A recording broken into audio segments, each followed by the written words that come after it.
Yo, what is up guys, and welcome back to McAtee's Entertainment. I'm your host as always, Adam McGahee.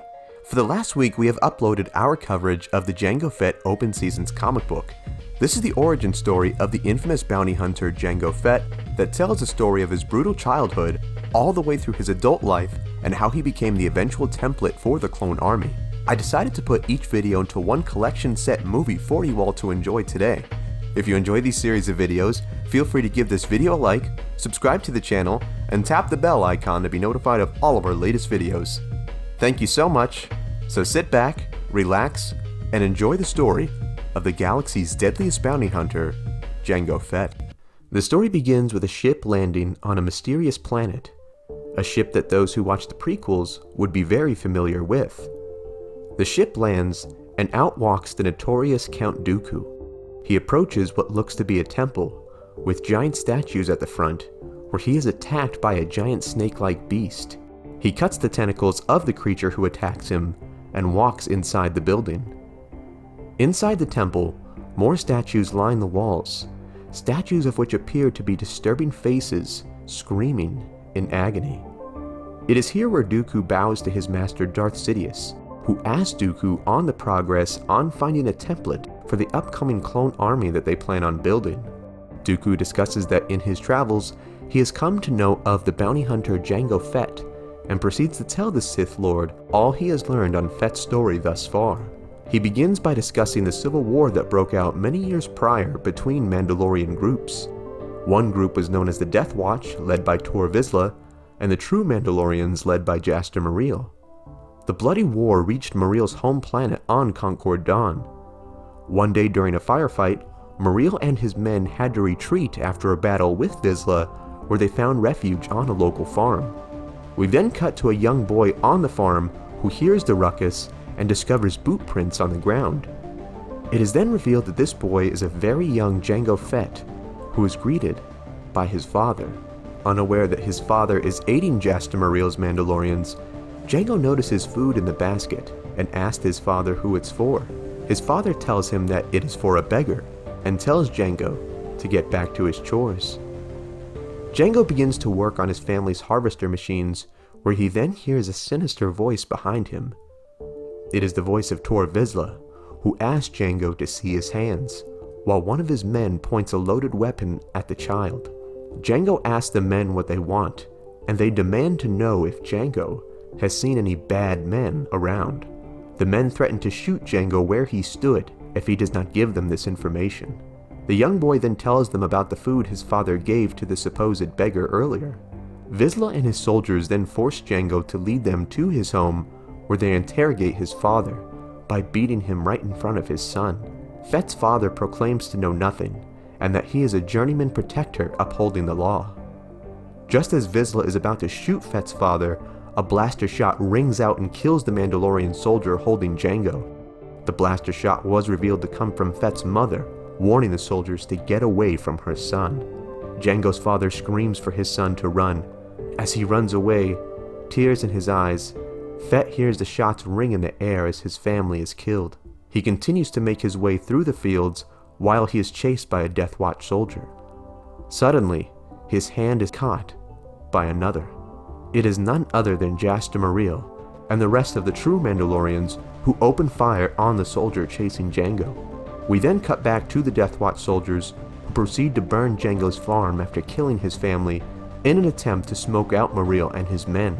As the fields quickly burn all around them, the young Fett guides the Mandalorians through the farm and leads them to an irrigation tube where they can escape.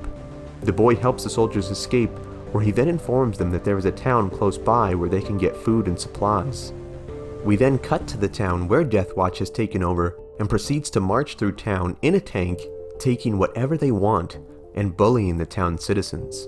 One of the soldiers shoves who he believes to be an old person, and suddenly it is revealed to be one of the True Mandalorians, who blasts the Death Watch soldier where he stands. The whole situation ends up being an ambush orchestrated by Jaster, who led the ground assault, while the Mandalorian Montross provided sniper fire. As the commotion ensued, Jango, now partnered with the Mandalorians, uses his small stature to sneak under the Death Watch tank, where he sneaks an explosive under it. He informs the team that the explosive is set, and they proceed to blow up the tank, completely destroying it. The true Mandalorians then open fire on the remaining Death Watch soldiers. Jango then confronts one of the soldiers who killed his family, who proceeds to just call them casualties of war. He uses a hidden blade in his armor to cut Jango. The wounded child crawls after his blaster as the man lunges at him to finish him off. Jango then quickly opens fire at the soldier, killing him instantly. Just then, Jango is greeted by the voice of Jaster, who tells the boy that he did well, and tells him it is time to go. Jango, knowing his old life is over, agrees to go with Jaster. He scoops the boy up in his arms and begins to walk with him, welcoming him to the Mandalorians. The issue begins as a cutback to Count Dooku 10 years prior to Attack of the Clones, who is at a mysterious castle that we saw at the beginning of the last issue. He approaches a droid, asking it if the prisoner is ready. The droid confirms and opens the door, revealing a frail, withered man strapped to a table surrounded by medical droids. The man tells Dooku he has given up and will give him the information that he wants. The tortured prisoner is revealed to be a former Mandalorian named Silas, who served with Jango many years prior. Dooku kidnaps Silas to get more information on Jango Fett. The former Mandalorian warrior regretfully then begins to tell more about his former friend Jango, who he deems the greatest Mandalorian who ever lived. We then cut back to the past, to a much younger and healthier Silas, who is greeted by a very young Jango Fett, who is donned in green and red armor, which looks strikingly similar to the armor his son Boba would wear many years later. Jango, who now has his own squad of Mandalorians assigned by his mentor Jaster, tells Silas it is time to gear up for their upcoming mission. We then see Jaster, who begins to list the mission details to his fellow Mandos. He explains how this is Jango's first assignment as a squad commander, and the assignment is a simple extraction mission on Korda 6. He explains that there is a security squad held captive by native hostiles, and they need to go in and rescue them. Jaster assures the team that this will be an easy job for easy credits. As the Mandalorians line up into their ships, Jaster tells the young Jango to make him proud. Jango is then confronted by the Mandalorian Montross, who seems to disapprove of the father-son relationship Jango and Jaster have forged over the years. Montross believes this has made Jaster soft and clouds his judgment on who will be the future successor. Jango, taken aback by these comments, tells Montross that Jaster will and always has done what is right for the Mandalorians. Montross simply responds by saying, "Let's hope we can say the same about you." As the Mandalorians approach the planet, their ships are bombarded by ion cannon fire, which causes their ships to crash land on their destination, Korda 6. Surprised at this sudden attack, the Mandalorians shake it off and open the doors to begin their mission, when suddenly they are then ambushed by a barrage of enemy fire that picks off several Mandalorian people, one by one. Jango, realizing the mission recon was all wrong, calls out to Jaster that the men were all being cut down, bodies raining right in front of him. Jango orders for the remaining soldiers in the nearby trenches to take cover. Jaster then orders for the remaining men to regroup at Jango's coordinates and abort the attack. Montross, believing Jango cowardly for taking cover, continues the assault against the armed natives of the planet. Jaster demands for them to abort mission. Montross refuses and continues the attack. A native warrior then tosses a grenade at Montross. Jaster then leaps into the fray and pushes Montross aside, saving him from the explosion. He guns down the remaining soldiers and scolds Montross for his reckless actions. He then updates Montross that Jango used the attack as a diversion to continue the mission and go after their target. We cut to Jango, who leads his squad of Mandalorians through the woods, when they are then ambushed by a group of armored soldiers hiding in the ground. Jango then realizes exactly what is going on when he notices these soldiers. This is an ambush set up by the Death Watch, who were out for revenge against the true Mandalorians for defeating them those many years ago. Jango ignites his flamethrower and torches the Death Watch soldiers in the area and calls out to Jaster, informing him of the trap that they have all just walked into. We then cut back to Jaster and Montross, who are then confronted by the Death Watch leader Tor Vizsla in a gigantic four-wheeled tank. Jaster tells Montross that this was all his fault for getting faulty secondhand recon, and that he will be exiled from the group if they survive this day. Vizsla then opens fire on the Mandalorians. Montross uses his jetpack to blast out of the way, knocking Jaster to the ground. Jaster desperately calls out to Montross for an airlift. Montross then tells Jaster that he is through taking orders from him, and that he will take good care of Jaster's troops. He then rockets off while Jaster screams out, opening fire at Tor Vizsla's tank. Tor Vizsla then uses the tank to let out a barrage of blaster bolts, all striking into and piercing through the armor of the Mandalorian leader. Jango sees his master gunned down right in front of his very eyes and rushes to save him. Silas then leaps on top of Jango, saving him until the tank leaves. Jango then approaches the smoking, weakened body of Jaster Muriel. He takes off the warrior's helmet, revealing his face for the first time. He apologizes for not having his master's back. Muriel places his dying hand on Jango's, proud of the man Jango had become. We then cut to the traitorous Montross. Montross, believing Jango to be dead, yells at the men that it's time to leave. Then, in the distance, the Mandalorians see Jango approach them, carrying the dead body of Jaster Muriel, who tells them that they are going after Deathwatch. Montross tells Jango that he is the one in charge now that Jaster is gone. Jango, refusing to be under the leadership of Montross, calls him a coward for leaving Jaster to die on the battlefield. Silas and the other Mandalorians agree, vowing to follow Jango and no one else. Montross then runs off, and Jango is elected the new leader of the Mandalorians. We then go back to present day in Dooku's castle, where Silas has finished his story. Silas begs Dooku not to tell Jango he has betrayed him. Dooku then walks away, telling Silas he cannot make promises, and orders the droids to stop the Mandalorian's heart. The issue starts off once again in the future, 10 years prior to the events of Attack of the Clones. We see Count Dooku in his castle, talking to his master Darth Sidious about the status of finding a template for their upcoming clone army. Dooku assures that Jango is the absolute best candidate for the clone program, and that he will soon be meeting with the famed bounty hunter. Sidious asks Dooku if Jango clones would be effective at killing Jedi, and Dooku reassures his master, and begins to tell a tale years prior where he witnessed Jango kill dozens of Dooku's Jedi brothers and sisters, all with his bare hands. We then cut back to a few years prior, where we see the young Jango Fett, now wearing the armor of his mentor Jaster Muriel, taking on a small militia on the planet Galidraan on behalf of the planet's governor.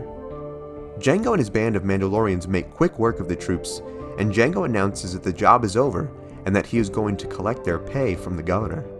We then see the governor's enormous mansion, and see a very scared governor who appears to be quite nervous that Jango has arrived, almost as if he's hiding something. Jango tells him that the job is done, and that now he demands information. He knows that the governor has been harboring Vizsla, and is even refunding the Death Watch, and wants to know where these rogue Mandalorians are. Suddenly, Vizsla and his Death Watch soldiers barge into the room, opening fire on the Mandalorian. Jango rockets out of the window in an attempt to escape the ambush. Vizsla, being the dead aim that he is, opens fire on Jango and lands a hit directly into the Mandalorian's jetpack, causing him to come hurtling down into the snow below. Just then, we see fleets of Jedi ships arriving at the mansion. The governor, then revealed to be officially working with Death Watch, sees the ships and informs Vizsla that he hired the Mandalorians to kill the militia, which were actually political activists. He then called the Jedi and told him that Jango's Mandalorians were evil and were brutally slaughtering these activists, all in one twisted plan to get the Jedi to kill the Mandalorians. A wounded Jango crawls out of the snow, and much to his dismay, sees the fleet of Jedi ships arriving on the planet. He rushes to his camp to warn his soldiers of the incoming attack, when suddenly, they are greeted by a young Count Dooku, still a Jedi at this time, leading an army of other Jedi with him. He tells the Mandalorians to surrender quietly, and to not attempt a fight. Jango, refusing to be taken prisoner, demands for the Mandalorians to open fire on the Jedi. The Mandos begin firing their blasters at the Jedi, who effortlessly deflect them back with their lightsabers. Jango, realizing that this plan of attack is not working, has the men switch to projectile weapons. The Mandalorians then begin firing a barrage of wrist rockets at the Jedi, an attack which allows the troops to get closer in for close-range combat. An all-out war ensues, with Jedi being slain and Mandalorians being cut in half. An enraged Jango leaps into a crowd of Jedi and begins to engage them with close-quarters combat, killing them with nothing but his hands. The battle turns so bloody and chaotic that there is nothing left but a handful of Jedi and Mandalorians. Jango confronts one of the last remaining Jedi and proceeds to engage him, throwing snow in his eye to blind him and then cracking the Jedi in the face with his Beskar helmet. As the Jedi lay in the snow, holding his bruised and bloodied face, Jango takes a piece of wire and begins to choke the Jedi with it, breaking his neck and killing him. A group of Jedi come to arrest Jango as Dooku looks amongst the carnage, heartbroken at the death that the Jedi caused on this day. We then cut back to present-day Dooku, who finished telling the story to his master. He tells him that Jango was given back to the governor and became a slave. Sidious asks how did Jango ever escape? Just then, Dooku hears the ship of the notorious bounty hunter arrive, and tells his master he will have to ask him face to face. The issue begins again just like the previous ones have, at Count Dooku's mysterious castle. We see Dooku and Jango sharing a drink as they discuss the manners of Jango becoming the eventual template for the clone army, both with their weapons laid upon the table. Jango has a deep mistrust of Dooku due to an encounter between the Jedi and the Mandalorians in the past where Dooku's Jedi were responsible for the deaths of all of Jango's men. Dooku issues a half-hearted apology to Jango, who activates the magnets in his gauntlets to bring his blasters to him and points them at Dooku. Dooku draws his lightsaber, impressed at Jango's quick reflexes and thinking, tells Jango that he will be an excellent prime clone.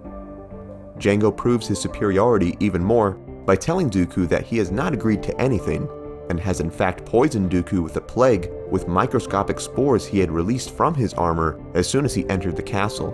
Jango tells Dooku that the virus will leave him brain dead within the hour if he does not give him what he wants.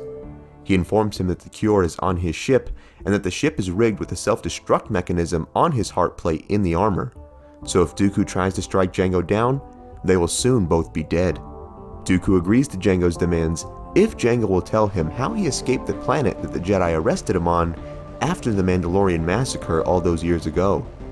Jango then regretfully begins to tell the story that after the Jedi arrested him, he was given back to the governor on the planet, who made him become a slave on a spice transport, which was then eventually overrun by pirates, allowing Jango to escape.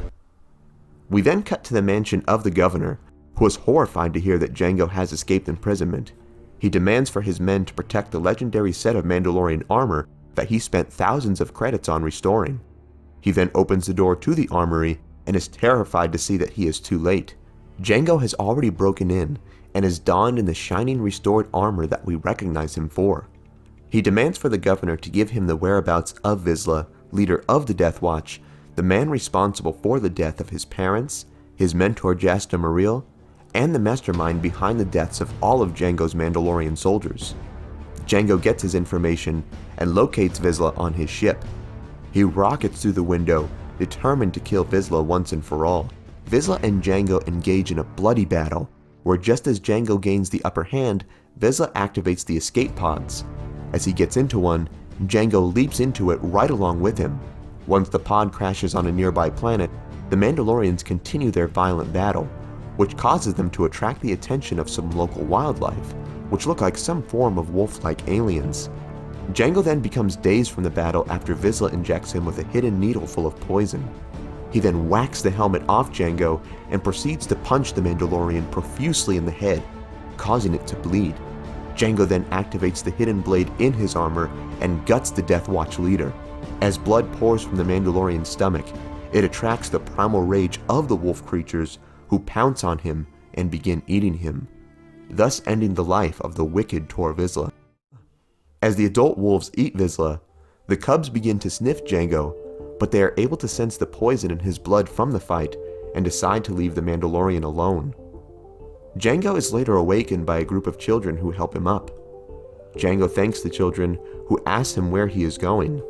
Jango, knowing that his mission of vengeance is over, tells them he is off to find a job being the first of many that would gain him the title of being the most deadly bounty hunter in the galaxy. We then cut back to the future at Dooku's castle, where Jango has finished his story. He tells Dooku that the virus will be killing him at any moment, and to give in to his demands. Dooku instructs that he had already used the living force to cure himself of the virus, a feat which impresses Jango. Jango then decides that he will still uphold Dooku's end of the bargain and become the template for the clone army. Dooku also agrees that he will give Jango what he wants as well. However, Jango reveals that he does not simply want money for this job. He requests an unaltered clone with no genetic modification whatsoever. Dooku, mistaking Jango as the sentimental type, thinks this is a simple request for Jango to have a son. Jango reveals that it's much more than that. He wants an apprentice to take over the legacy of Jaster Muriel and ultimately the Mandalorians. This unaltered clone, of course, would grow to become the infamous and deadly warrior that we know as the bounty hunter, named Boba Fett. And that is the conclusion of the Jango Fett Origins comic Open Seasons. Jango, of course, would go on to become the template for the clone army, which would defeat the Separatist and ultimately be the secret weapon to kill the Jedi in Order 66. Of course, we know that Jango would meet his eventual end by the hands of Jedi Master Mace Windu in Attack of the Clones. Did you know this about Jango's origins? Would you like to see his story fleshed out more in TV or film? What other Star Wars stories would you like to see us cover? Sound off in the comments. Also be sure to give this video a like, subscribe to the channel, and tap the bell icon to be notified of all of our latest videos. Thank you so much for watching. Remember, you are awesome and loved. God bless, and I will see you in the next one.